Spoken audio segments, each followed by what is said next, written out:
Greyhawk and Glyph. What's going on, man? How's it hanging? Oh, it's hanging good, man. Just like I said, it's a night. It's been a beautiful day in the Pacific Northwest. So I was got outside and took in the. We don't get too much sunshine in the winter up here, so it was nice Yeah, to get some vitamin D today. So I'm a happy guy. yeah. You get to be in some sun, which I could say there's been very few instances in my life where I've been to the Pacific Northwest and there was sun. I feel like every time I've ever been, it's rained on me. Yeah. I did one time. Me and my wife, we took a trip up to see my uncle in Vancouver, Washington. My dad's brother lives up there, and We stayed with them for a few days, probably actually more like a week. And I did experience some sunshine at that point, but it was like a very constant mixture of rain and sun. And Yeah. we actually drove up to like Forks, Washington, up to the Hall of Mosses, I think it's called. Yep. I've been there. Yep. Like way the fuck out there. So it was like pretty wild. And that was kind of the only time I really saw sun, man. And I played quite a few gigs in Seattle. So it's a dreary place. I thought you were originally from Idaho though. No, I'm Boise. not from. No, that's where people know me from a big incident. I'm actually Canadian, so You're I grew. Canadian. Yeah, I grew up in the tundra, but and then I spent a lot of time in Vancouver, BC, and surrounding areas, and I kind of started playing in bands around Vancouver, and then I came to Seattle area in like 2016. So Really? yeah, So you're a Canadian citizen. I am dual citizen. Yeah, You I have have dual both. citizenship. So your mom or your dad's an American or No, no. I basically came down here, got the green card, did that, and then became a naturalized citizen last year. So just oh became wow. a yeah became a dual citizen Congratulations, last year. man. Oh, thanks. That's Yeah, awesome. it feels good. Not have to ever go to the immigration office again. Feels good. So Oh, I um, could I could imagine how like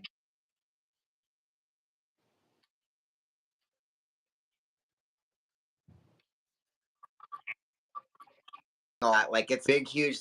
It's not really like I feel like those things like you have to yeah, fill out some paperwork, but with our like justice system, there's like a 6 month lag to even like look at it. I feel like that's like really the main battle is just like a waiting. time. Yeah, you have to. It's an investment. It's like if you want to come down here or come up here wherever you're from. Like that's the main thing. It's time and money. And how much time you want to put in. Same thing with bands. I mean, with Glyph, we're getting ready to go on this big tour in a couple of weeks, and the amount of work the visas were to get those guys down here was like astronomical. And you book shows and festivals, and I'm sure like that's a big thing when it comes to like booking bands from Europe or Canada or wherever. It's like love to have you, but are you gonna spend the time and money to do the visas? And it's like it's a lot. Yeah. Yeah, it's I think it causes a lot of bands to actually not come to the United States because there's so much that you have to do, and if you come illegally and get caught, you could get banned for Yeah, like a very long time. It's like really bad. yeah. You It's can like catch a band if 15 we. years or something. Like it's like forget about coming back, you For sure, know? dude. Yeah, it's a lot. So but we got ours in hand for Glyph. So but yeah, it's a process, and these things we construct for ourselves. It's like an imaginary line that causes people all kinds of So headaches. I this mean, when I moved here, it was hilarious because I had to do all this work to move essentially 3 hours down the freeway. Wasn't yeah, a very far move. Like the move was like moving across town, but it was a yeah. lot of work and time. Yeah. I mean, I've always felt weird about like Canada and America. Like I feel like we should be able to just like kind of come and go. It's We more North or less can. I mean, America. if you want to like the cool thing now is if for American bands playing in Canada is easy. I mean, all you got to do is have a merch declaration essentially at the border and a letter of invite from your promoter, and they genuinely Yeah, let you across. So it's pretty simple. amazing. I love that. Yeah, But it's also a quick run. It's not it doesn't last very long in Canada, I feel like. It's like you're on yeah, the west coast of Canada, you can get like 4 or 5 shows in, and yeah, then you got to come back. So I mean, realistically, you're not going to be there that long. And I know Germany has a very similar thing. If you're like not there for like 60 or 90 days, like you don't need any sort of visa because they're like, you're not Yeah, even here long enough to even do anything. And if you got a yeah, return flight or whatever, then you're right. Like all I ever had to do is show like our little letter of invite, and we go through, and it's not too bad. We had some issues last time. My drummer has a really old like 12-year-old DUI that seems to have been like it's been plaguing us now. And it's like we went to Canada without him and like had to like one of the other band's drummers like learn the songs and yeah, we played that way because like I actually was going to cancel. And then when we called when my booking agent Ian called like was talking to the promoters and saying, you know, like there's some troubles right now with their not being able to get in. They're like, if Haunt isn't on the shows, they're done. Like, no, like yeah, we're just canceling the show. And so I was just like, hey, look, guys, I don't mean to make this like hella crazy by any means, but like one of y'all has to drum in the band, and you know, we're gonna play like 5 songs. Like, you know, could y'all get it together? And oh man, it was a fucking nightmare. And we thought we were gonna have to deal with that the first time we went to Canada with Traveler and Screamer and Saber, because I thought the same shit was gonna happen on the Vancouver side, except they just let us right into the fucking country. They yeah, didn't ask us anything. They didn't even that one. It was like, where are you going? I was like, here's our little like printout letter with like the guy's phone number and his details, and we're like, we're playing here, we're staying here. They're like, all right, have a great time in Canada. mm, Second time around, not so much. And it really, dude, I mean, it was so fucking stressful for me to like drive backwards to almost like an hour and a half, drop my drummer off in this like mountainous town in like Vermont, and like be like, all right, bro, well, we'll figure out how to get you over here in the next couple hours. Like, wow, you know, yeah, it was very very very very stressful time for me, and I did not enjoy like I think the first show was actually in Montreal, and what a fucking like traffic jam, man. Like yeah, major like parking issues, and it was the last thing I needed. I got at motherfuckers honking at me, yelling at me. I'm like trying to drive a fucking van and trailer in yeah, through, you know, through the like city streets, like just as bad as San Francisco, except for I know San Francisco a little bit more. Like I, you know, like there's certain places that are, you know, I'm just like almost local to, so I already know what to expect. I didn't know what to fucking expect going into Montreal. I didn't know it was gonna be like, holy shit, there's nowhere to park at all. yeah. You And they're know, like crazy drivers there, dude. Like French Canadians are crazy drivers. Like the first time I went to Montreal, I got in a cab to go from the airport where I was going, and there was a lineup of cars waiting to turn right, and this motherfucker just jumped up onto the sidewalk and drove down the sidewalk and, and literally went around the cars, and I'm freaking out. And I'm like, dude, what are you doing? He goes, there's no one walking. It's okay. And I was like, shit. all right, I Sounds guess like it is. sounds like Mexico City, man, Yeah, where there for are no real. traffic laws. Yeah, yeah. That's another very intense place to drive. But yeah, I Montreal. think I think Dwayne, I think either Dwayne or Bill or one of those dudes from More on the Light says what's Yeah, up. So what's yeah. up to Fuck yeah. the More on the Light folks? Good band. I love that band. Yeah, I think we're Yeah. playing with them in Chicago in May. I think. Um, Are you doing Glyph or Greyhawk? Greyhawk will be at Legions of Metal. Yeah, so we're doing. I go with Glyph for a week through Canada and the U.S. Then I'm back in Washington for a week. Then I fly to Germany with Greyhawk, and then we tour, do a week in Germany. Then we fly back and do Legions of Metal in Chicago on the way home. So it'll be a busy month. Man, you're fucking doing it, man. Yeah, it's been a It while. must it Not to, must feel good to like get out there and have all kinds of cool shit to do for the year.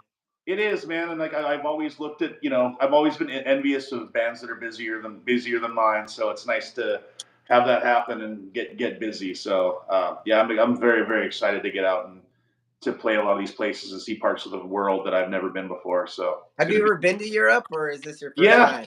yeah. Greyhawk played Europe last January. We played a festival in Essen for the first Okay. time, and it was a wild experience, man. Like German fans are like they're very intense. They're very appreciative. They're very awesome people, but they're like also the masters of the backhanded compliment, which is like some of the shit they say to you as a musician is just so funny. They'll be like, I love your band, but the guitar playing on the second album just sucks, and you're like, okay, I thanks for mean, the honesty. there it's definitely like they got their own way of going about everything. It's a totally awesome culture. I've been fortunate enough to spend quite a quite a few tours in Germany with two different bands, Mhm. and I always really have a good time um playing out in those parts because you're right, like they really do like appreciate y'all, any band coming out making the trek overseas, because even though we don't have to deal with as much legal hoopla, um it's still a motherfucker because like Yeah, all our shit doesn't really work over there. You have to like yeah, prepare yourself for like 220 volts and like yeah. We didn't and know then that last year. it, We didn't know that, and we fucked up. Jesse's pedal board exploded like as we were oh going, as we were shit. starting the festival. It just blew up. So he had to just go straight into the amp, and the sound guy was like, "Don't worry, when you have a solo, I'll turn you up." And we were like, "Okay, fair enough." So Yeah, the sound guys are super cool over there. They're a lot cooler than American sound guys sometimes because we just played a couple of shows and it was like so weird because one show sound guy was just complete fucking tool. I couldn't stand him. And then the second night it was just awesome.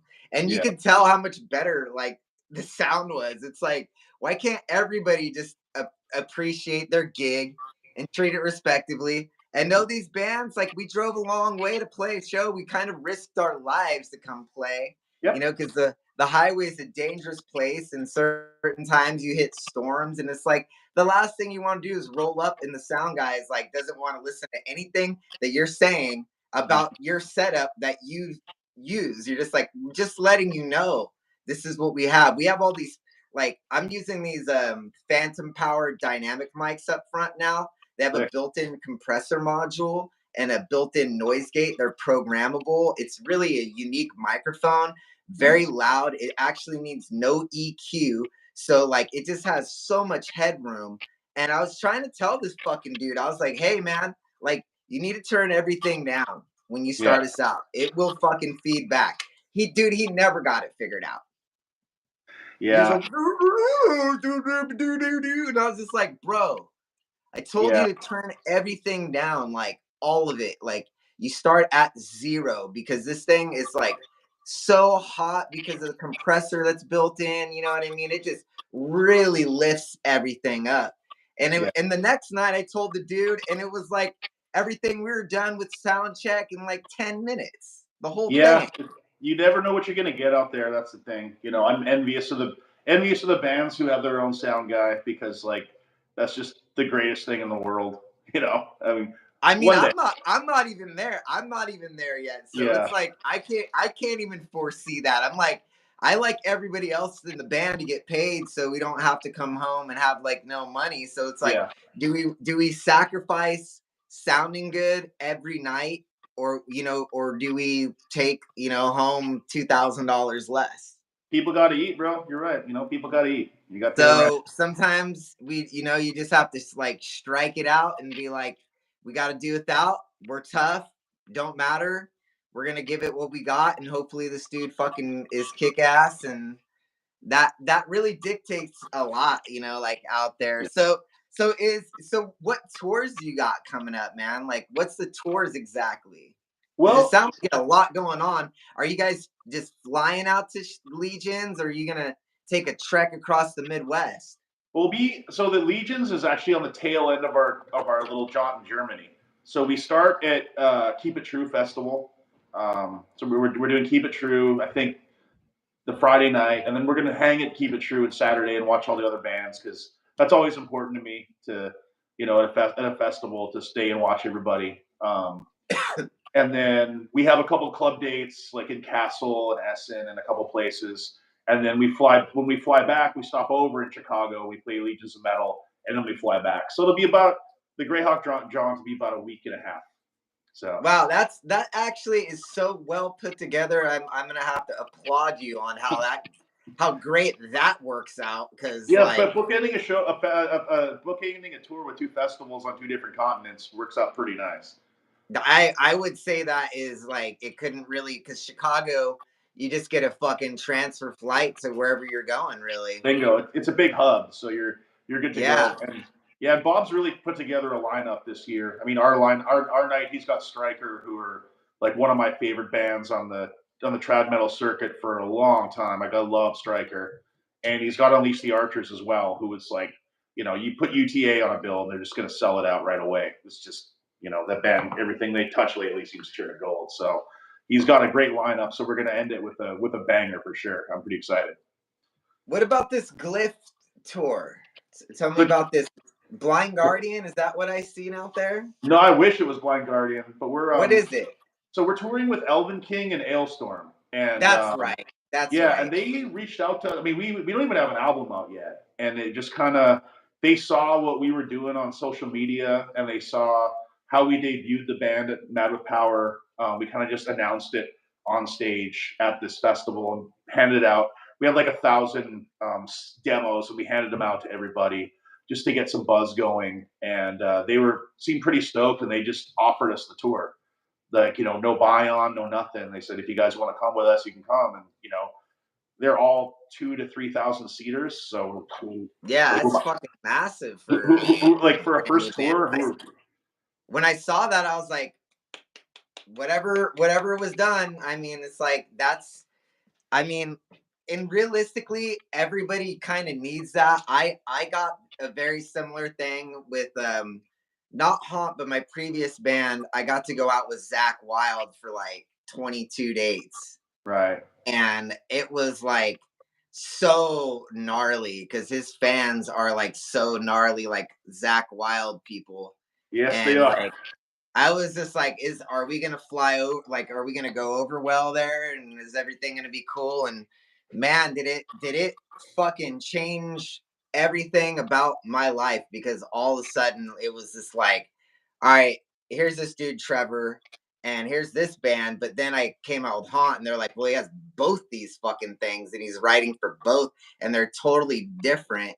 Mhm. And it really like that shit really fucking helps put you on the map when you get to go out, even if it's a short stint a week. It's like it really will. Those people that are there, if you guys connect to them, they will fall. You will have fans forever. I still have people that I met on that Zach Sabbath tour. They still follow me around all these years later, and it's like it's so amazing. So real quick, big shout out to Keith Putnam because he's one of them. He's like one of the number one homies that I met out there. He's from Atlanta, and this dude's a big fucking supporter and like got to give him all the love. Like I met a ton of people on that tour to be real. So if I started naming them all, we'd be sitting here and having to do a fucking roll call for like 20 minutes when I have to think. I'm like, oh yeah, no. But no, dude, congratulations on that. It's always such an amazing thing to get to go out and see how bands that are bigger operate, what they do, and how you need to perform and how you need to, present yourself and all those things. And that's wild. So let's real quickly, since we're on the topic of Glyph. So who's in Glyph exactly? Because I just know it's you and Jeff Black. Yeah. So me and Jeff started the band. Essentially, it was like the summer of 2022. I was going through the legal process of a story we'll probably talk about in a little bit.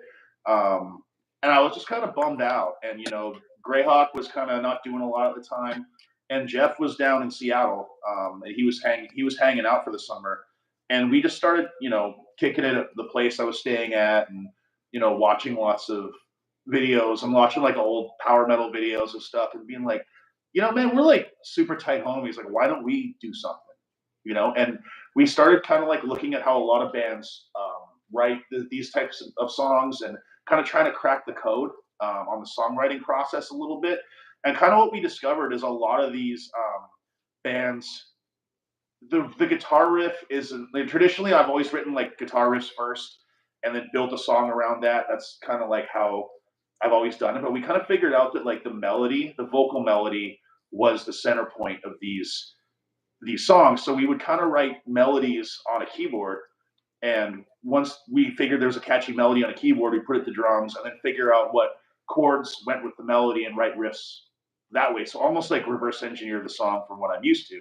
And it turns out that really works. If you're trying to make like earworm songs with like a poppy kind of edge to them, that really are catchy and get in people's heads, it really works, and it's kind of easy to do it that way. It turns out. We just wrote a whole bunch of songs. Then we went about um, trying to find other people. And the first guy we contacted is my buddy Rob Steinway, who also plays in Greyhawk now. And I know him. I used to play in a band called Skeletor back in the day, and Rob and me played in Skeletor together. And then we're really tight. We're really good friends. So I was like, hey, we're doing this thing. I think you'd be perfect for it. And then the quest for a singer went on, and we kind of sent word to a bunch of people. And my buddy Rav, who lives up in Edmonton, Rav Voltaire, up in Edmonton, he got a hold of it, and he did an audition, and it just kind of like one of those auditions where you just hear it and you're like, that's it. Like that's the one. We don't need to hear anything else. That's the one. So he's in the band, and we don't really have a drummer. We kind of had a session guy do the album, and we've hired a guy, Ryan Yancey, from some local bands in Seattle, to drum for the tour. And then I think we're going to figure out after that tour, what we're going to do with the drum situation. So yeah, that's the whole crew. Amazing. And then you'll be out with Greyhawk to Fresno for my fest too. Yes, So and we're very excited for that one. I don't know if you guys are driving down, but I highly always suggest a stop in Sacramento or any of those places on the way is always kind of decent. It's not that bad. Yeah, You know, I played Sacramento too before. I played it with Skeletor. Don't remember the name of the venue, but it was a good time. It was a good time. there's that, and of course Oakland and stuff. And I mean, I know it's like close, but I don't. I mean, I like the way that I kind of like this year. It's just basically going to be like a haunt show, like Yeah, essentially, because I'm too busy to do 2 days again after doing that last year. I'm not really a promoter, but yeah. like it's just kind of fortunate that like we have an all ages venue that's decent, and Mm, I've known the guy for like 20 some odd years that runs it. So it's okay. very easy for me to get like a deal over there happening and use all their staff and use all their shit. So I don't really, the only thing that I really had to do was like curate everything. But man, I was just like, I found curating 2 days to be very challenging.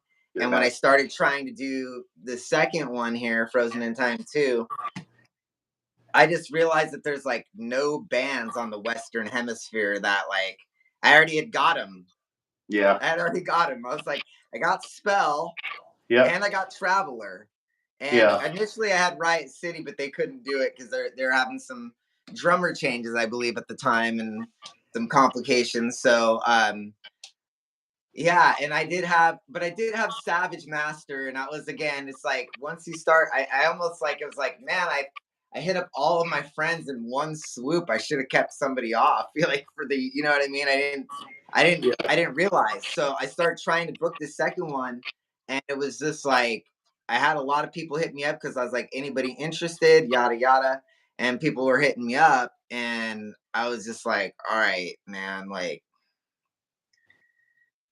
I can't fly you out here. You have to tour. Like, and Yeah. that's when I start to realize how serious like there's not that many bands on the North American continent that are like a touring act that could like Yeah.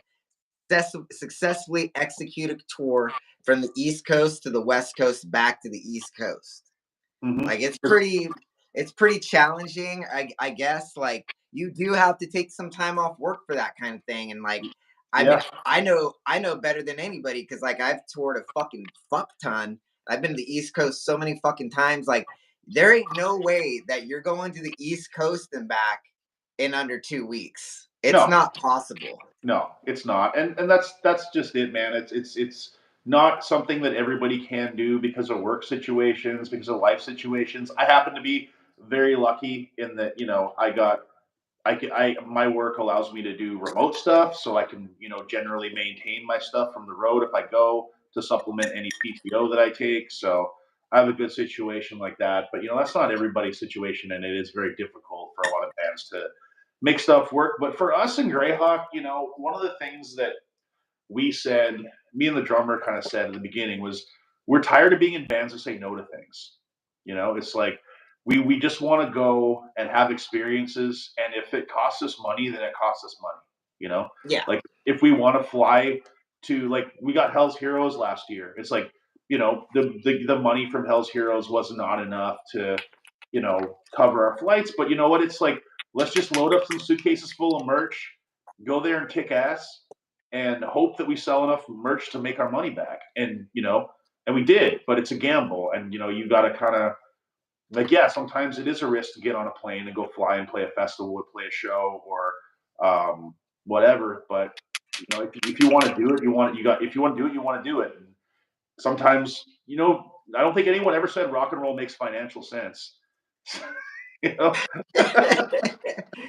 Yeah, I mean that's an understatement of the fucking century. Yo, Yeah. John Gianelli, what up, dog? He says that's my buddy John who does all the artwork for Haunt. He says stoked for Greyhawk. He lives out in Chicago. He's gonna see you Uh, at Legions. I can't wait, man. I love Legions. I went as a fan. I've gone as a fan a couple of years too. It's just, Chicago's such a cool city, and I just like being there and hanging out, and Oh, Bob. Reggie's is fantastic. I love playing there. Yeah, Reggie's great, and Bob, who's the promoter of Legions, is one of my favorite people in the scene. Bob's a gem of a human. Bob's So, cool. He's keeping the flame alive, and it's hard to do these underground festivals, and yeah, it's like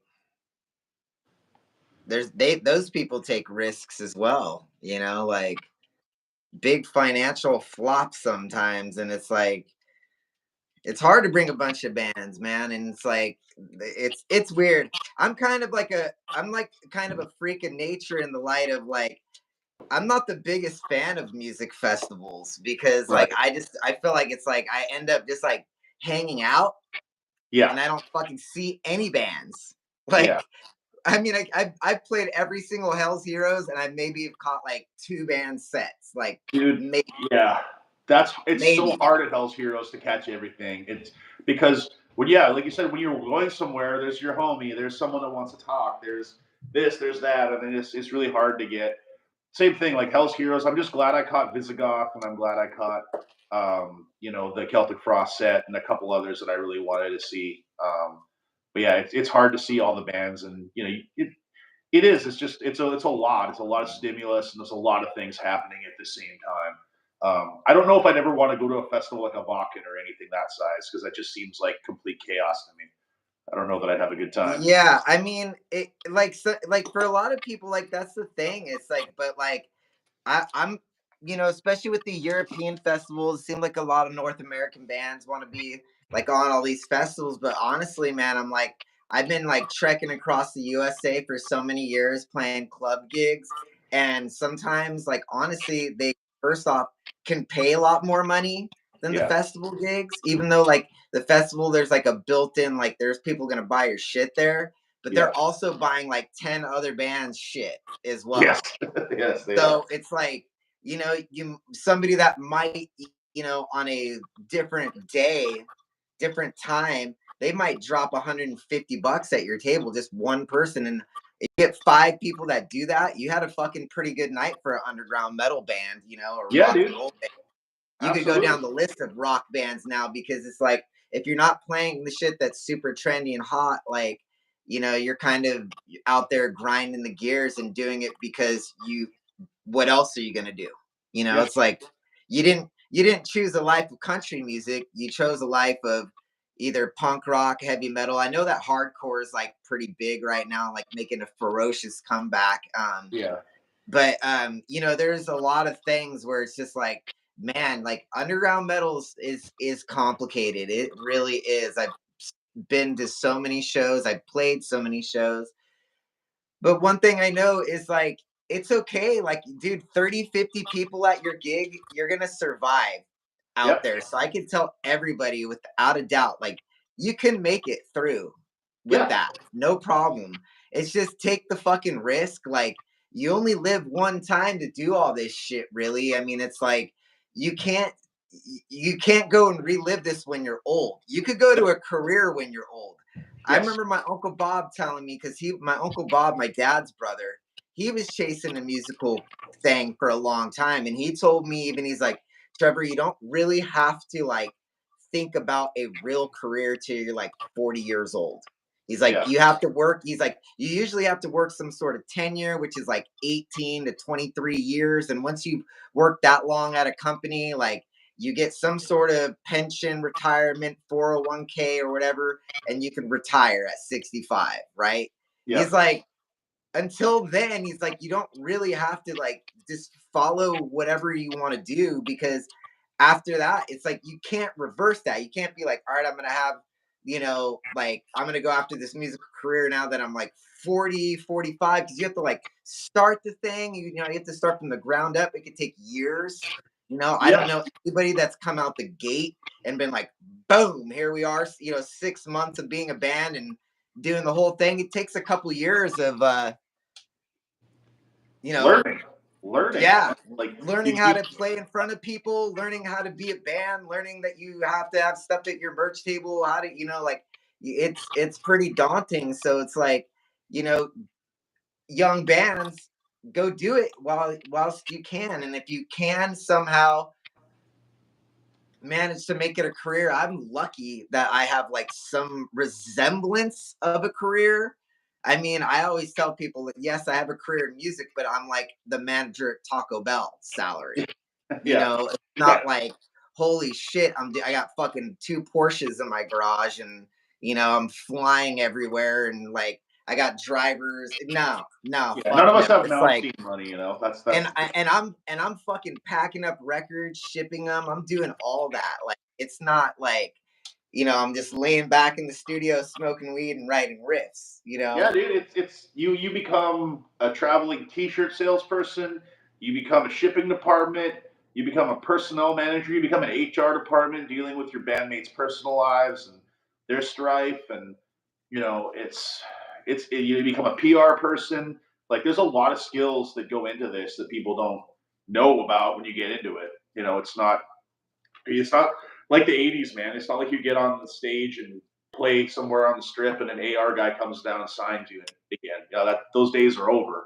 Like, it's all about figuring out how to do it yourself and make it work. And then there's the tricky stuff to negotiate, like record labels and all that stuff. And sometimes the label's good for a band, sometimes it's not. And it's just tricky, and it's a lot to navigate, and it's always changing. And especially with the technology changing and all the social media shit that's changing now and coming into play. It's a lot to figure out. It's a lot. Yeah, we wear a lot of hats in this fucking racket.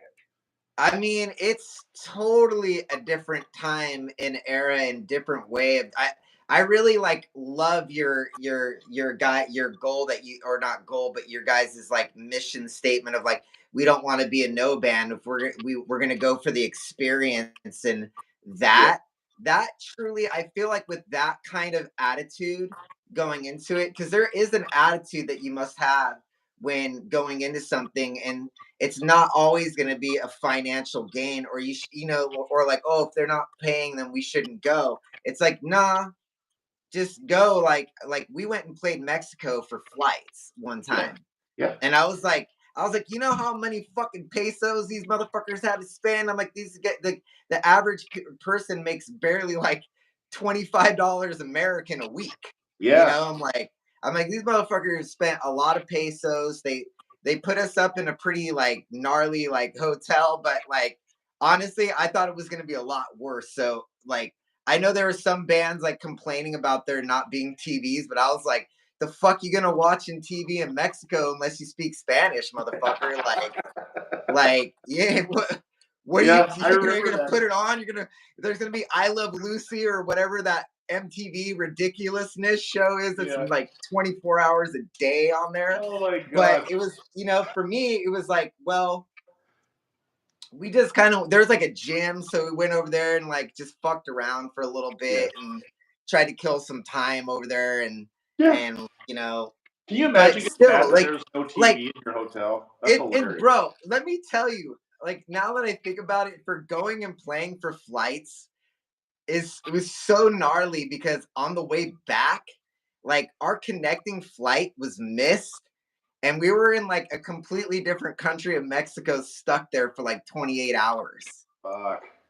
So like we missed our flight, and I was just like, well, what do we fucking do? This airport is closed, man. We were in Guadalajara. There was not a fucking flight to California, nothing to like the same time the next day. You know, it was just like fuck. So that really turned into an experience, you know. It was pretty fucking out there. Yeah. So I had a Greg Nyman, hold on, Trevor, do you have a day job or does Haunt take care of mortgage, family, etc.? Um, I would say that like my record label, Church Recordings, collaboration, Iron Grip Records with Jarvis Leatherby has a lot to do with me not having to have a day job, because when you are the manufacturer of your product, you get the best deal. Therefore, you don't have all these middlemen taking a little piece out. It's very, very decent. It's a good way to operate. I figured out a way. So yes, Haunt, also Beastmaker, mind you, my previous band, the two bands, like they cover mortgage. I mean, like I'm lucky because like where I live, my house, I got a sick fucking house. It's like $1,500 a month. So I mean, that it doesn't really, I don't have to make that much money, you know, like where we live and like what our bills are. We have solar panels, so we're like independent of PG&E, which cost a lot of money, which is funny because like you're like, you want to be independent of PG&E? Guess what? 55 grand, you oof. know, like so. But in the long run, when you look at how expensive everything's become, Yeah. you know, you have to think like 10, 15 years down the line, it's going to be double that if we go at the rate we're going now. Yeah. You But know, you just look at life in general. well, that's really cool to hear, man. You know, I got a lot of respect for guys like you and Jarvis who could make a go of it on just in underground metal. You know, doing your hustle and you know you guys are two of the hardest working people in this racket, and everyone knows that. And you know, both of you guys have a lot of respect for me being able to pull that off. You know, that's I appreciate really it. It's admirable. a real it's a real motherfucker, man. I actually just got done with, because we got a new record coming out in like a week, Dreamers, and I just got done orchestrating like 1,100 vinyls going across Europe through the Nice. distros and all that. I had to make sure that all got made its way. And then on top of that, I just got the US shipment in. I had to get all the boxes ready to ship out to the distribution through North America. And on top of that, try to get some of these pre-sales out before I leave for Europe in like 3 days. Yeah. You know, Yeah. like I was almost like, man, like I should not do an episode this week, but it's been really fun and honestly, like I think it's really good to like document the people that are in the music community, that we're all like what we're doing, because I don't see it that much. I don't really, you know, like for me, it's like I don't know what anybody's doing. I barely see, like rarely do I see a bass player and in a video interview. Yeah. It's like non-existent. That's And the also goes for guitar players, which since I'm a guitar player, I've had guitar players on here for that specific reason. Like I did one with Leland Campagna from yeah. I uh watched that one. Yeah. with, I mean, my internet was going like haywire that day and it drove me insane. But I was like, I really love talking to Leland because he's just like such a great guitar guy, Oh and yeah. it's interesting to hear it from those points of views, that not just the singer, because the singer is always the one that seem to get that. And I was like, fuck. So I this year I kind of made a thing where it's like, I'm not gonna do interviews anymore. I'm just gonna like talk to everybody, and people could just pick out all the little bits of information from both of us at the same time of what a conversation with people would be like, face to face, real, no questions, just like on the fly. Like we sat down, like we're sitting down, never met each other before at the coffee shop, and Yeah. we're sitting next to each other. Like, what are we gonna start talking about? And Yeah. Or like we're I backstage at a find that to festival. be, I Yeah. find that to be so much more like, oh, because questions that are so programmed and scripted, you get programmed scripted response, Yep. and What kind of what guitar fun do is you all play? that, It's like, man? yeah. Every on it, what's great, I really, I mean, is for being like an internet friend. I think you're one of my favorite internet friends because I actually like your posts. Okay. Like you posted against AI the other day, and I had done something very similar on the fan club page. I stay very gray on my personal page because Sure. I've had some fucking weirdos come at me and do some weird shit. Like Relatable. that, yeah, that's made me very uncomfortable in the past. So it's like I like if I talk anything political, like I've had people come and be like, "This is not a good look for your band," and blah blah blah, and I'm like, Okay. sorry. I mean, there's just some serious Republicans out there that listen to Yeah. metal, and it's like they. I think they maybe anticipated I was something that I'm not, but I don't know how because like I'm a fucking heavy metal skater from California. I Yeah. don't like politicians, so Yeah. like I'm against all of them. But it created like a weird, awkward moment for me where it was like I had to like either just read what this guy was saying or respond, and Yeah. it's like sometimes it's really hard not to respond, and I have to be that guy where I'm like I'm not going to respond to this. Like Yeah. it's just going to be either this guy is just going to like argue with me for 4 fucking hours about whatever the fuck, or I have to like explain my stance, which is like I don't like them, because they are not me. The Yep. day a fucking president gets up with long hair, tattoos, tank top, ripped jeans, some Nikes, bro, that's my guy. But Yeah. until that fucking day, those are not my fucking people. I don't hang out with people in suits. I don't hang Yep. out with people in limousines. I don't hang out with people that are being flown everywhere. That's like a whole different world. Yeah, dude. So for me, I just look at the shit that they do that sucks, and I'll talk shit about it occasionally. Yeah. I'm very, but anyway, you posted that shit about AI, and I thought it would be a good little thing to chop on real quick because like it's fucking lame.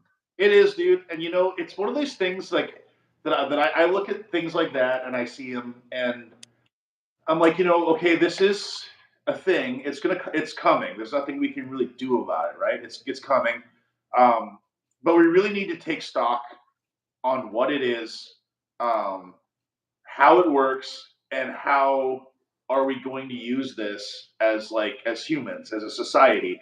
And if we're going to say that it's okay for AI to create art that's going to be used on album covers or wherever, or we're going to be allow AI to create songs, and music, then at that point we're saying that we don't give a fuck about talent. We don't give a fuck about creativity. We don't give a fuck about hard work. We just like to see pretty things. And Yeah. that's not a place that we want to be as a society.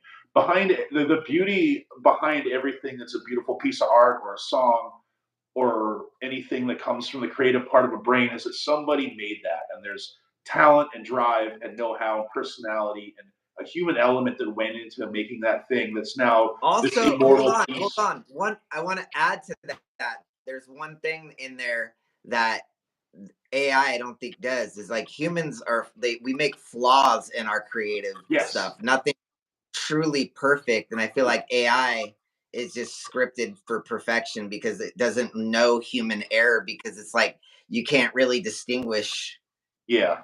just somebody's slight mistake, Yeah, and or I whatever. agree with what John said here in the comments. Like, it seems to be the bigger bands that want to do it, which is double crazy because these assholes have like big label money to make their art. So why don't you just pay somebody? If it was like, garage bands doing it, I would like, well, maybe they don't have any money to pay an artist. And Oh, you can, oh, for sure, but for it's sure. You would expect that to be the ones doing it, not like Kerry King and yeah, fucking who used to say deicide pestilence. yeah, Like, I don't know if the Kerry King art is AI, but it looks so close to AI art, it it might as does. well be AI art.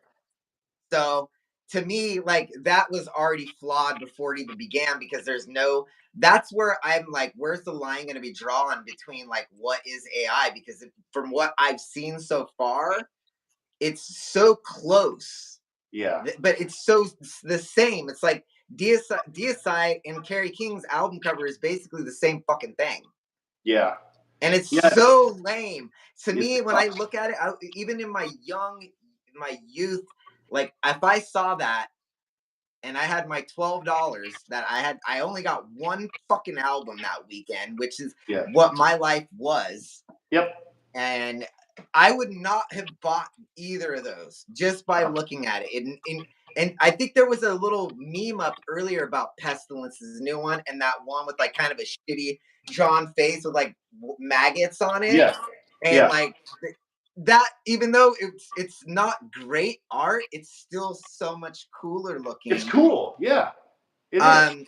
I don't know why, but it like I gravitate more towards that than something computer generated to the point where it's like Because because even bad art, like what we would call bad art from a technical standpoint, like if you look at it, it tells a story and it captures like the time of where the band was at the time. I mean, let me get an example. 1 second. yeah, man. Like this. This is kind of the centerpiece. This is kind of the centerpiece of my vinyl collection. This is an original copy of Metal Magic by Pantera that Vinny signed. Yeah. Like this Metal drawing sucks, Magic. but it's awesome in the same way because like you can tell these dudes are 16 years old when they did this, and they had their buddy do it, and you know they were probably just super stoked on it at the time, and it tells a story, and there's like someone's personality in this. It captures that moment in time perfectly. Where this AI art is like just soulless crap that doesn't like. I love that you picked Pantera because they're like one of my least favorite bands ever. Yeah. Yeah. And I appreciate that era so much more Me too. than what they brought. Cause like I grew up in the era where all of a sudden there's all these fucking skinhead, like Yep.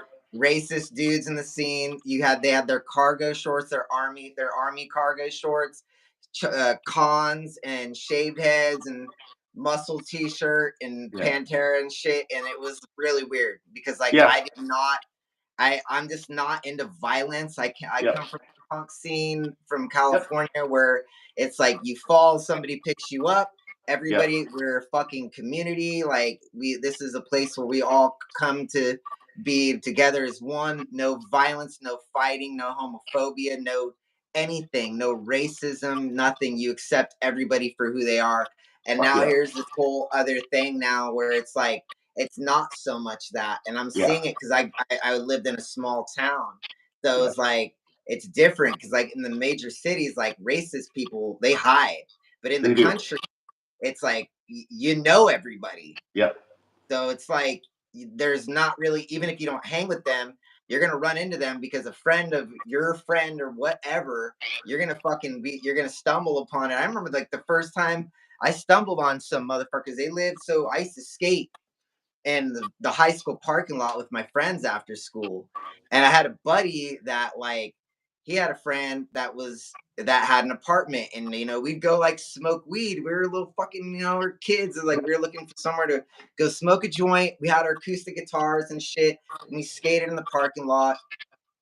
And we went up there, and you know, like I just really got like a weird vibe out the gate. There's like they just all had their shirts off. They had shitty tattoos, head shaved, and like they started talking about some fucking racist shit in front of me, and I was just like, "Well, I'll see you guys later. I'm out of here." Like I was like, this is a gang. This isn't like I'm hanging out with people right now. These people are a gang. They want to like get people to be on board with what they're doing, you know, meth or whatever, speed at the time, and listening to, you know, and they had fucking white power tattoos and shit. And I remember just being like, what the fuck? How, you know, I even told my buddy, I was like, bro, I was like, your fucking friends, they suck, man. Like, you shouldn't hang out with them anymore. I was like, come hang out with me instead. And honestly, he did.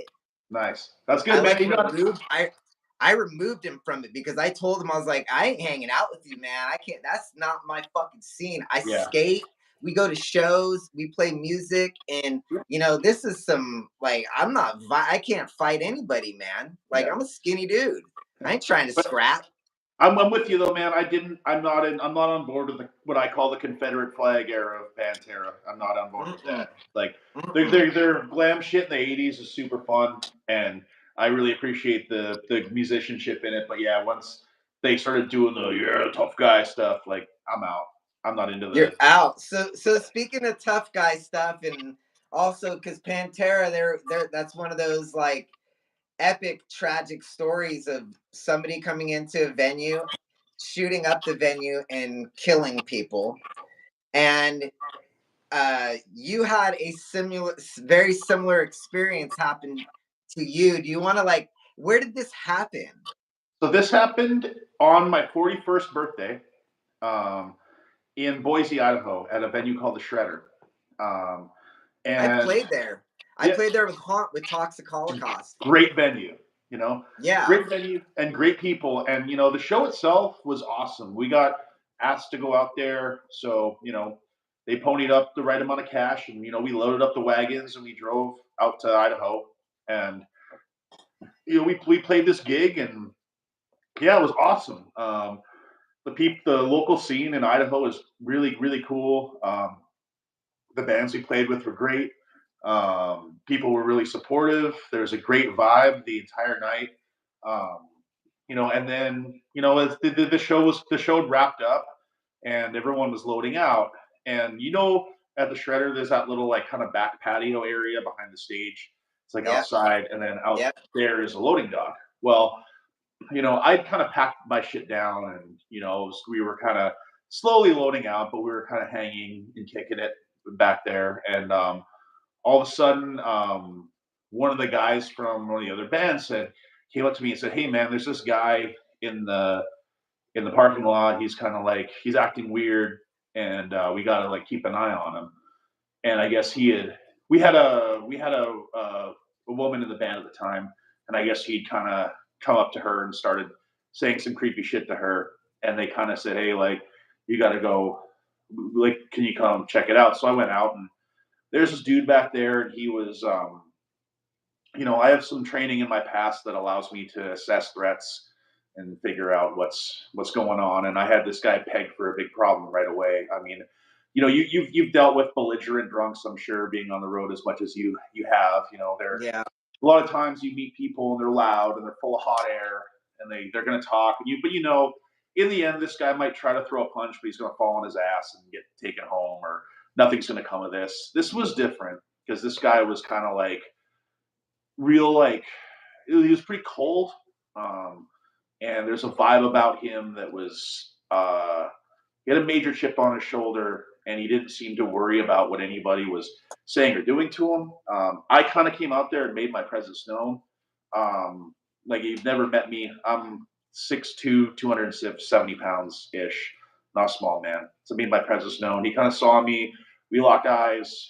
He kind of went back towards his car. I went back into the venue, into the little back patio area.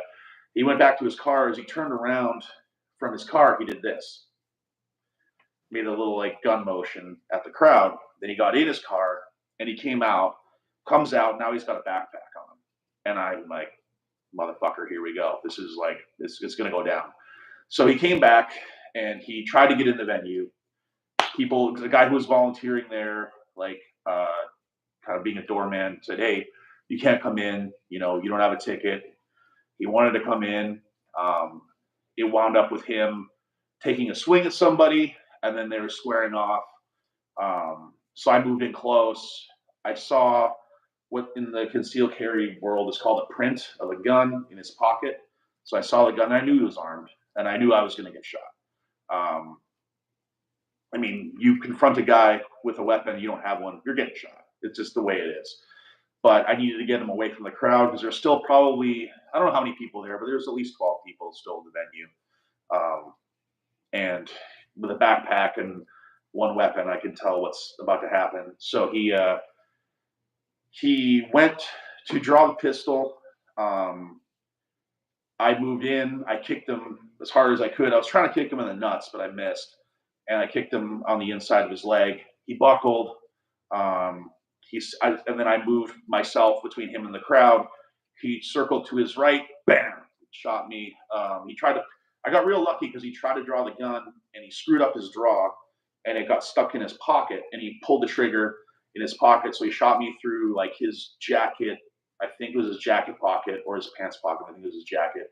So he shot me through his jacket and the bullet hit me in the inside of my left leg.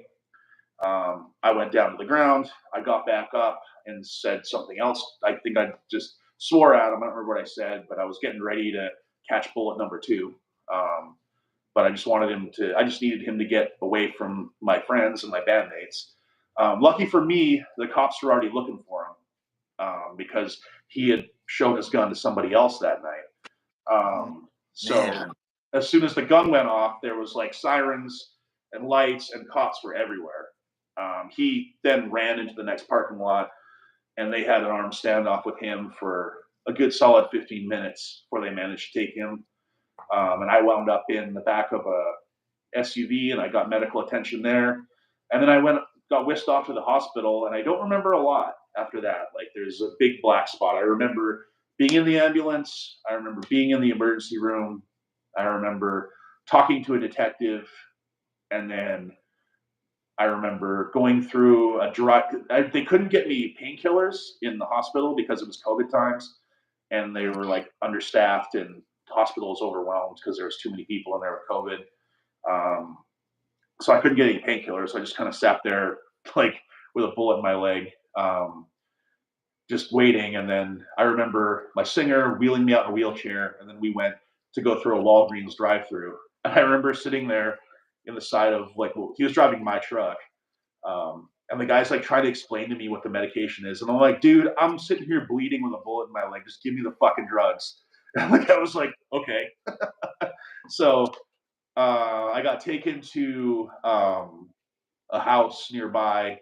And then literally like the next day, like we're not there, like my friend Amy from Solicitor like texted me like right then. She's like, dude, holy fuck, are you okay? And I'm like, how the hell do you know about this? And she's like, it's already everywhere. And I was like, okay. So yeah, I went home and then, then the news wanted to talk. So it was on the news. And then I wound up like the craziest, not the craziest part, but the craziest part of it was the bullet. But which is still in my leg too. Like they couldn't take it out because the bullet is less than half an inch from my femoral artery. So the operation is so that's half an inch from death because if your femoral artery gets severed, like you're bleeding out in like 5 seconds. All your blood will just dump on the floor. So it's too close to the femoral. So they were like, if they operate and take it out, it's too risky of an operation. But then the crazy next chapter to the story was I went on the radio to do an interview in Seattle because the story kind of went all over Seattle. So they asked me about tour dates. Do you have any more tour dates? I say, yeah, we got like a couple shows with Unleash the Archers coming up at the end of the month. And they said, well, are you going to play them? I said, well, yeah, I'll figure it out. Like, I'll probably have to sit down. And then I made a joke. I said, maybe Dave Grohl can lend me the throne of guitars that he sat in when he broke his leg, right? And then, so they laughed about it, but then people heard that and they started like tweeting about it on Twitter. And then it somehow got to Dee Snider from Twisted Sister, who then like sent Foo Fighters management like a message and said, hey, like, check this guy out. Like everyone's like petitioning for him to sit in this thing. So then the Foo Fighters management like messaged me and they're like, what's this shit about? Like, you want the throne? I'm like, I don't fucking want it. Like, people are just, this shit happened. And people are like saying stuff on Twitter. They're like, well, what happened? So I sent the guy the news article. And then the guy's like, what's your number? So I give him my number. And he's like, no, you're going to get a call from, this is the area code in California it's going to come from. Like, make sure you answer it. So my phone rings and it's Dave Grohl on the other line. And he was calling me from the VMA Awards. And he is like the coolest fucking guy, man. Like everything you hear about how nice he is, like, is all true. So he was basically like, we talked for a bit and I told him the story. And he was just like, holy fuck, man, that's insane. And he was like, so you want to fucking use this piece of shit or what? And I was like, I guess, like, so he was like, well, I'll just ship it up to you. Like, I'll just pay, I'll put it on a truck, I'll pay for it, and we'll send it up to you. Cause he was like, the Seattle, he's like, all my people that I have with me are still the people who were with me in Seattle in the Nirvana days. Like, we take care of our own. And like, you're a Seattle musician, so we're going to like make sure we take care of you. Um, and yeah, so I sat in that fucking thing in venues that were way too small for it. So like I was at El Corazon. I don't know if you've played El Corazon before, but Oh yeah, yeah, as I yeah. was sitting in this thing at El Corazon, my head was like this far from the ceiling. It was fucking Jesus yeah.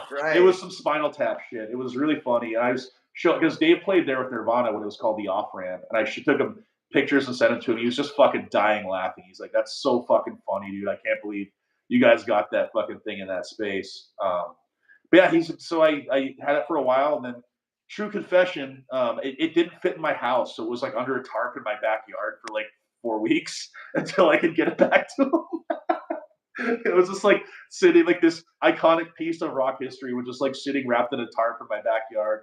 And then the Foo Fighters played, they were the first band that played Climate Pledge Arena. So I just like loaded it up in a U-Haul and drove it down to the arena and gave it back to him at the show, and then got to like meet him and stuff. But yeah, he's a cool guy and a big metalhead. Like I talked to him about his Probot record. I wanted to talk to him about Probot, and he was like so happy to talk about like writing songs with Lemmy and shit. He was just like, man, it was just so cool to fucking work with all these guys, and like Eric Wagner from Trouble's on that record, and Wino's on the record, and he just had lots of cool stories about working with all those guys. And yeah, man, it was 2021 was fucking crazy. Fuck. I mean, that was a hell of a story right there, my friend. Like, Yeah. wow. First off, you're the man, because like that's seriously, like, I don't even know what I would do in that situation, because like I don't like when people are acting weird. I'm pretty much like the first to be like, yo, we got bail. Like, Yeah. I don't like this. I got jumped by a gang one time, and I saw it coming, and it's just Yeah. like we're just walking into it one way or the other. It's like we're either walking in or we're running, and they're chasing us, Yeah. me and my buddy. You know, And you and me are very much aligned, and I'm not a violent guy. Like I hate violence. I will never attack anybody. I just will not do that.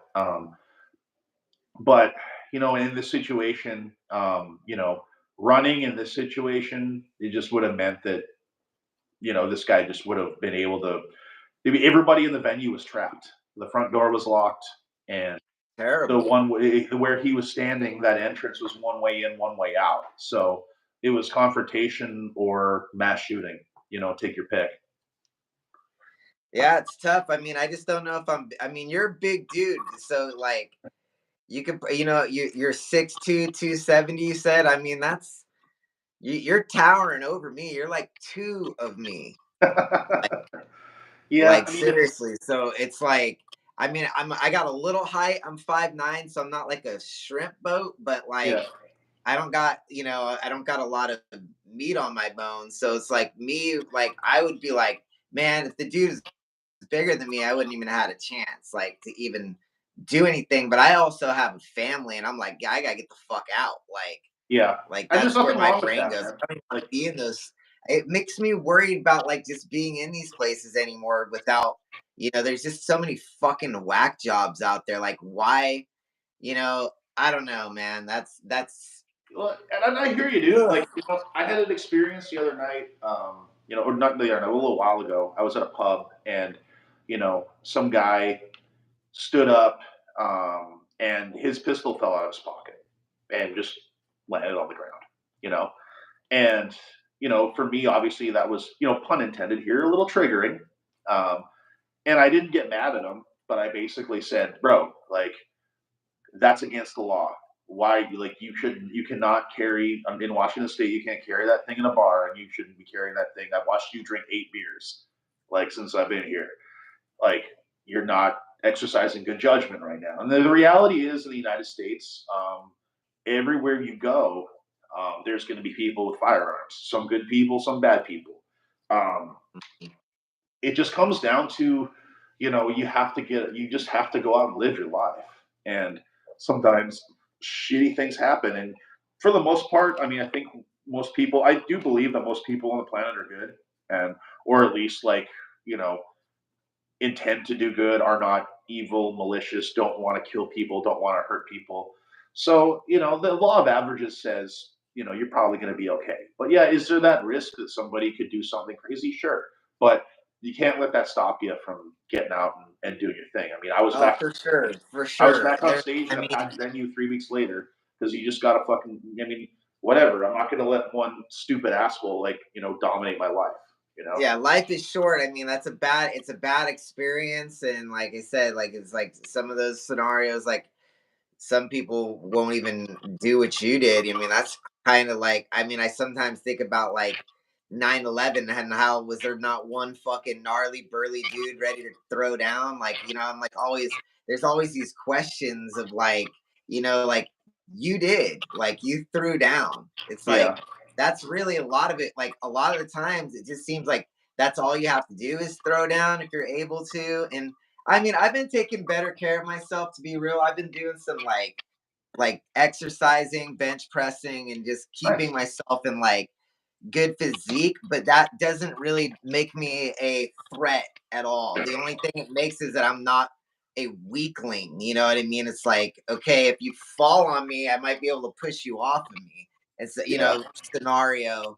But man, what a scary fucking situation. I mean, I've seen fights at shows and stuff like that, but like Yeah. never, and every time when I see people fight or people being stupid, we were just played in Sacramento, and there's this drunk dudes nailing my friend Kit Ekman. I'm sure I know you've Kit. heard of Yeah. Kit Ekman. Great guy. I mean, I just watched this drunk dude nail him like 4 times, and one of the times he hit my mic and it hit me in the face, and I was like, at the next song, I was like, "Hey, I'm glad everybody's having a good time, but can you guys try not to kill my friend because he was getting hit like he was just like the target, like Yeah.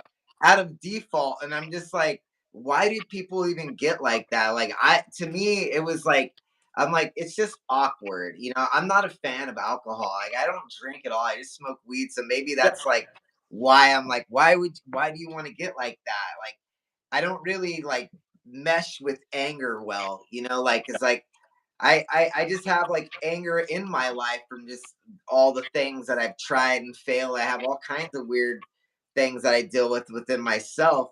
But like the last thing I want to do is like be angry at gigs or just like why would you want to run into somebody that hard or or anything. It's like stay within your like area of circle pitting and like be respectful of the people that aren't, because they definitely don't want to elbow in the back and then Yeah. fall up against the stage, Yeah, I'm not a fan of that behavior, man. I mean, we all have anger. We all deal with it. It's a human emotion, but it's about how you deal with it and when you deal with it, and it's a matter of like not projecting it onto people who don't deserve it. Like, and Kit is a wonderful human being. He's one of the best supporters of like underground metal you could ever meet. This guy flies to like every festival he can. He flies to random shows. I just saw him last weekend. Yeah, he He he flew to exudes like the first time I met the guy was in Germany. He was there for the festival we played, the Hammer and Iron in Essen, and I met him at a bar after the show, and he just exuded like such positive energy. Like, of all the people you'd want to like smash at a show, like I don't understand why that would be the guy. But yeah, I It mean, was just like I said, he was just victim of circumstance. I don't think they were targeting him. He was yeah, just in the wrong. He was like right next to me, singing along, and he just kept getting fucking nailed. yeah, and people just gotta watch. I mean, Like a good 3 times in a row where yeah, I actually stopped. And I'm like, sometimes I'm like, did I write like this like incredibly violent music? Because like I'm like I didn't ever think, like I'm not that. So it's like I don't ever feel like I put that across. We have some like thrashier songs, but a lot of it is like dancey, and I'm like, just dance to the yeah, shit. You dude. don't need to get crazy. Just like No, you guys are just feeling get good. your groove on or whatever, headbang, swing the side to side, grab your friend, sing Yeah, along, raise your fist or whatever. But man, like when you see somebody just fucking come across the room and boom, knocked some dude. You're just like, why did you even do that right I've now? seen Like, people mosh to ballads though, so I mean, I think people like that aren't even listening to what the hell's going on. yeah, it's they're drunk, so they're Yes. definitely not listening. They just are like trying to get crazy, and it's like, Yeah. um, it's weird. I felt like that was like a I Yeah. don't know. As a non-drinker, drinkers, like if there's one thing that annoys me, it's a drunk person just talking to me. Cause Oh, like dude. honestly, Punisher. I know it's a wasted conversation because they're not gonna remember a fucking thing the next day. Yes, And I'm sir. just like so aware of that. I'm like, I don't want to waste my you did fucking cool. Yeah. You know, you're just like, dude. I mean, I drink beer, but I never want to be that guy that's slobbering on somebody. I don't like being hammered. I don't like being out of control. I don't like being hungover. I'll have a beverage because I enjoy it and I want to maybe loosen up a little bit. But I'm not the guy who's gonna put 13, 14 beers back and start like falling over people at a show and doing that kind of stuff. But yeah, it's always that person who's that hammered who So, is the new Greyhawk out officially? not yet, man. It's April Okay, so 2nd it comes because I out. was like, I'm thinking here, I was like, I've had it for so long now, like I wouldn't even know if it came out because like I've already had heard it. And thank you for that, by the way, of sharing the music with me. That's really cool of you. That's one of the perks of being Trevor Church. I get like some demos every now. I Yeah. get to hear some cool band shit that's coming out usually, and it's pretty awesome. And thank you for like it's kind of safe here because it's like I'm not going to share it with anybody because there's nobody to like share it with. That's like I'm not going on like a torrent site Yeah. I'm not gonna go on LimeWire.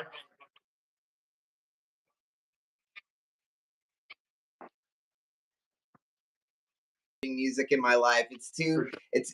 I guess sometimes you can, but then there. It's like when one thing that I always do when I get a new phone is I transfer all my shit like directly. So it's like already in there in my iTunes, and I'm like, man, this thing because that's the main way I listen to it is just off of downloads. I have like my own library. I like that. I like Yeah. hearing it like a better quality of it and also being able to listen to music without internet, like on an airplane, for Yeah. instance. Yeah. You For know, sure. like when you're on a 14-hour flight, you better, I mean, unless the internet's good. I don't know why I got bad luck, but every time we fly somewhere and I try to connect my phone on their on airplane Wi-Fi, it like never works Okay. ever. Hmm. So I get like, and I'll be fucking with it for an hour, be like, what the fuck? And then I just give up. But like, Yeah. I don't ever be in the, it's funny because I remember one time my drummer, I was at his studio and he's like wanted to show me this band but he only uses Spotify and he couldn't show it to me. And I was just sitting there stoned laughing. I'm like, what's up, bro? Like, you can't play me. Like, you're like, wait till you hear this and we can't even get like, I'm like, fuck, man. So That's it's just awesome. kind of funny how that happens. And what's your stance on Spotify and things like that? What do you think about music business in that light? I think it Exposure over overall, you get exposure. Like what do you think? I mean, it's better than the 2000s when it was just all MP3 downloads. I'll say that. I think it's more ethically responsible to have it on a platform where artists can get like $5, as opposed to nothing. Or people might still. I think the fact that it's streaming and you don't necessarily have it to burn on a CD or whatever makes it so people are more inclined to buy your physical product too, be it from your Bandcamp or from a show, or they might want to buy the MP3s from you via Bandcamp. Um, of course, like the old school, I'm a 43-year-old man. I remember the 90s. I would love to throw it back to the days of record stores and people going out and buying music from a brick and mortar, but that's never happening. It's that's not gonna happen. But We have I the do think option that of direct to consumer though now with Bandcamp. Like we connect to our fans direct. It's like yeah. I think it's the greatest idea. It's one of the best innovations of the internet as far as music goes.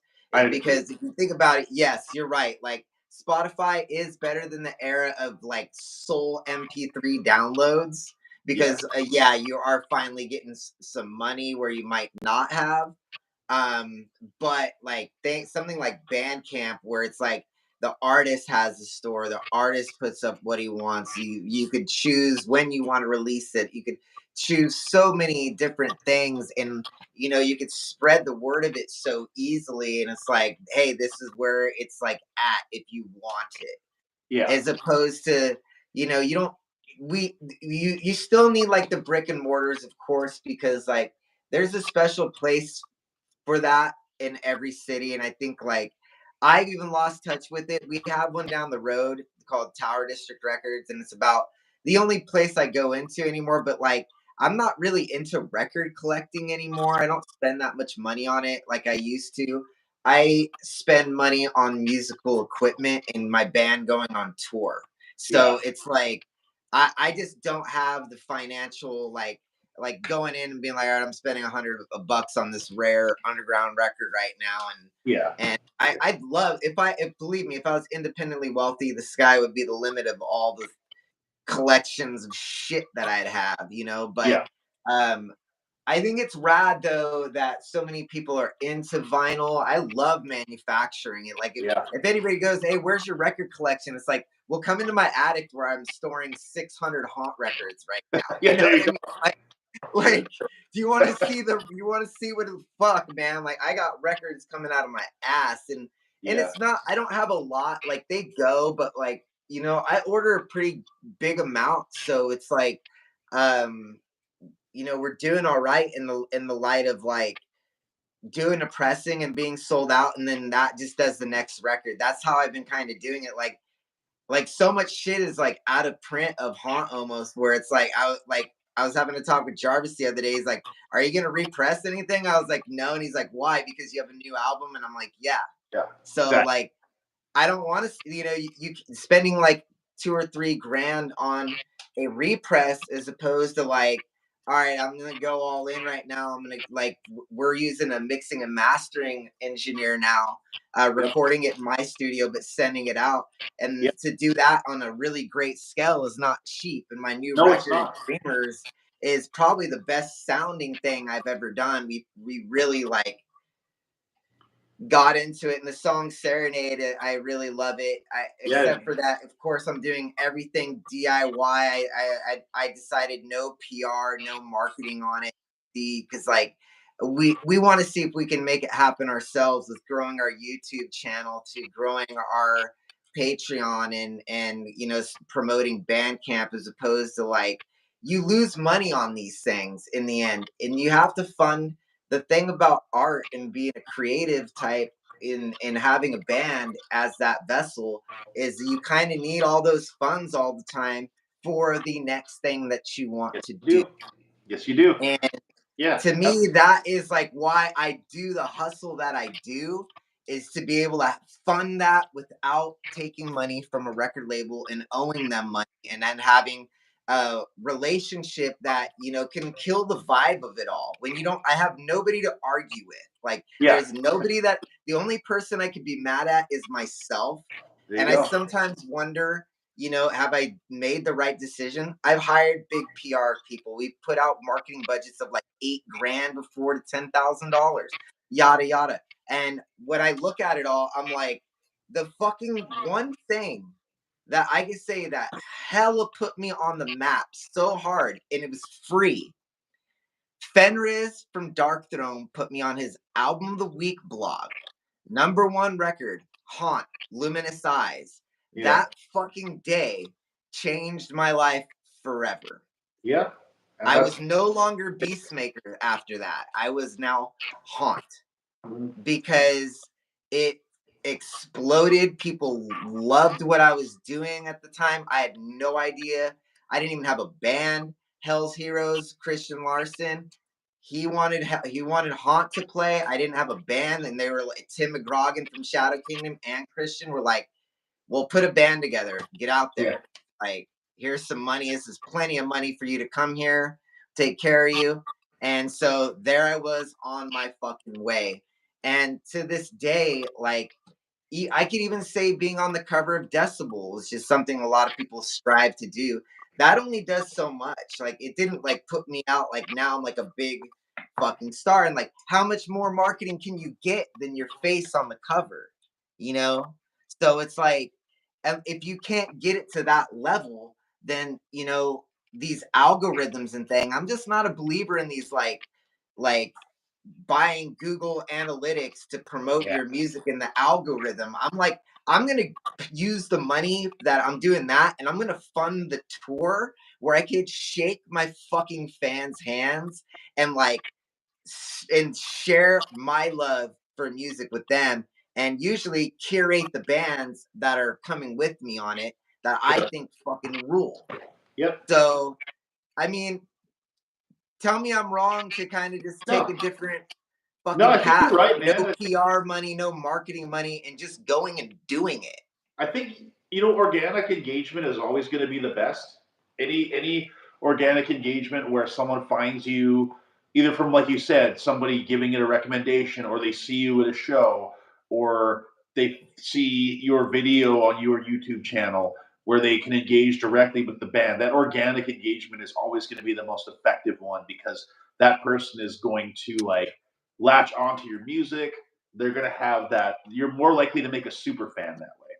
I think for a lot of, yeah, word of mouth right there. Like that's awesome. Like all these things that boost algorithms and boost your views and stuff like that. I mean, it's cool. It probably is effective to some degree, but you got to wonder how much of a scam that is. And Yeah, I that's the thing. I've never wanted to buy into like having fake followers or like the YouTube channels where you have like the person has they have like 350,000 subscribers. So yeah, that day it got all kinds of shit just from it being up there, and they only have to watch a certain amount of it for it to yeah, count as play. So it's like my biggest problem with it a lot of times is like, does that actually work or not? It's yeah, like, what's the working, like I said, I've done so much of it, and what's funny is, and I don't think this will happen all the time, and I don't want to press my luck, but I forgot to even talk about PR about my record. It kind of creeped on me, and we have this European tour around the whole thing, which makes it so much more stressful because I'm a dad. I have to leave my family behind, yeah, and there's all this planning, there's all this shit that goes into it. And so I just forgot to even like bother with it. And I was like, fuck, it's today. This needs to come out now. It's Bandcamp Friday. We need the 10% revenue wiped during our pre-sale and whatnot. And um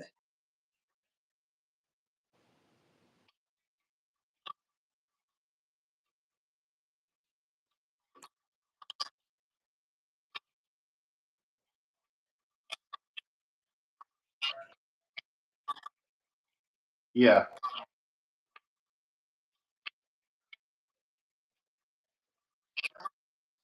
yeah,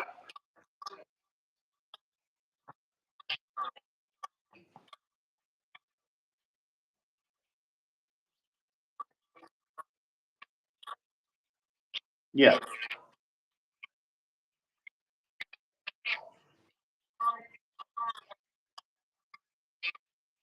it's like, you know what, man? I'm like 7 albums deep. Like you're getting a hot record at this point.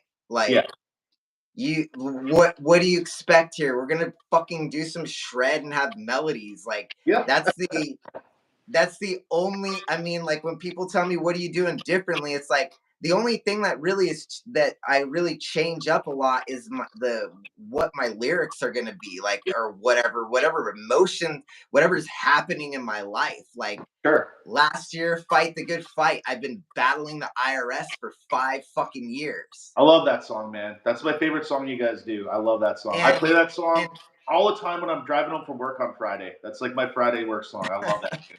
Thanks, man. I mean, and my friend Aaron is the one that like inspired that title because he's always saying "fight the good fight," and I'm like, here I am battling the IRS. They're trying to take me for like 60 grand, and I start kicking their ass in court, and it just Nice. felt amazing. Like I was Oh, just like, you fucking assholes trying to make me like feel like a criminal and like make me afraid that like I owe you all this money, but yet you guys didn't do your paperwork right. Yeah. You know, like they're the fucking true thieves of the world, is these fucking government agencies that just are so understaffed and trying to take on so much stuff and just things that are just so useless Yeah. that you have to wonder, like, are you kidding me? Like, why the fuck would you go after a heavy metal musician? Yeah.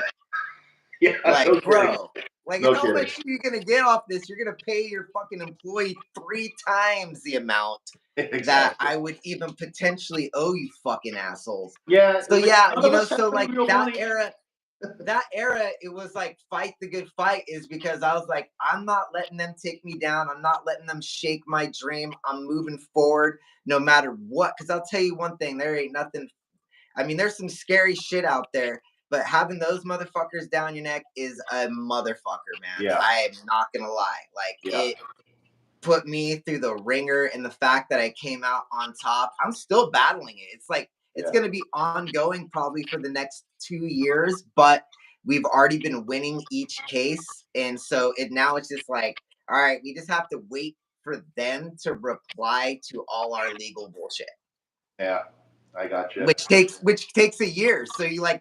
don't hear anything for a fucking year. I mean, it just like time just goes by. So that's when I had to realize, like, you have to just kind of put it away and just wait for when it comes. That's Yeah. what I've noticed with some battles. It's like, it's coming, but just forget about it because it's going to take forever. But until you've been up in an audit against the government and then also take it to tax court, you don't realize how long that actually takes, because it takes like fucking 3 years Legal for system is one. slow. It's very slow. It's very slow. So it's very crazy. And like, so like I said, like, that's really the only thing that changes an album. So before we're cutting it, like, I don't like to run these things too terribly long. You're good. But I wanted to talk quickly, so since we're talking about lyric and the concepts of things, you guys do a much more fantasy oriented lyric, you would say. Yes. What are the influences that? Because like I've talked about this many times on here, where it's like a lot of this stuff for me, I could almost look at the album cover, the band's name, and the title of the songs, and almost go, I don't even need to hear this because I already listened to 3 bands that are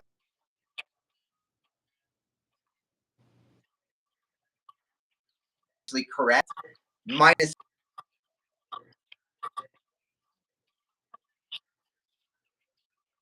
Yeah. on this Mhm. one. So what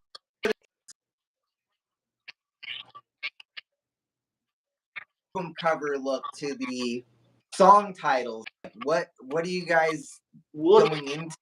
the main one for us, and there's a lot. Greyhawk is a group of individuals that have like much different backgrounds musically and likes. But the one common ground we have is Dio. Like Ronnie James Dio is like the kind of unifying on all his projects, from Rainbow to Elf, um, to Sabbath to his solo stuff. And the cool thing about Dio is, and we do kind of do the same thing, where the lyrics are, kind of fantastical, but there's also meaning behind them. Like, for example, if you listen to our song Frozen Star off of Keepers of the Flame, that song sounds like it's kind of like this sordid planet story about like a celestial star, but it's actually about our singer watching his wife go through trials and tribulations and overcoming them. So there's kind of like a dual meaning. There's a duality to a lot of these lyrics. So a lot of the stuff we sing about is like it'll be framed in a fantasy context, but it'll be about like inner strength, getting through things in your personal life. So you're kind of, it's like a metaphor almost. Yes, Like exactly. the sword is just like a metaphor for whatever else it might be, the tool of Yeah, the getting past the enemy Yeah, or that exactly. being just the And then some hardship of songs your like life. Rock and Roll City are just like Rock and Roll City is just about rock and roll. You know, like some of our songs are just like are just about rocking out or about whatever. But yeah, and I mean, I think one of the reasons you might be digging the new music or the music in general is when I was at Hell's Heroes, someone came up to it and said, Greyhawk is the rock and roll Visigoth. Like you guys Yeah, are like Visigoth, but more like rock and roll, which is we love to. I always say like Greyhawk songs are part like epic, part shred, and part like 80s, like classic 80s metal. We love shit like Dawkins, old Aussie records, new wave of British heavy metal, the better hair metal bands, like we love a lot of that stuff. And we try to throw, various things in there that kind of throw people for a loop sometimes. We even have a medieval ballad on the new one. Like we have like something with like an acoustic intro and some Al Di Meola type jazzy acoustic shredding. So I think like that's probably the part that's speaking to a little bit more of your musical sensibilities when you hear it. yeah, that's great. I mean, that's like, I've always kind of figured that, as a multi instrumentalist songwriter most of my existence, that we do, using a metaphor is a great way in poetry. When I was taking like writing classes in high school and we were writing like I definitely like had creative writing class where I did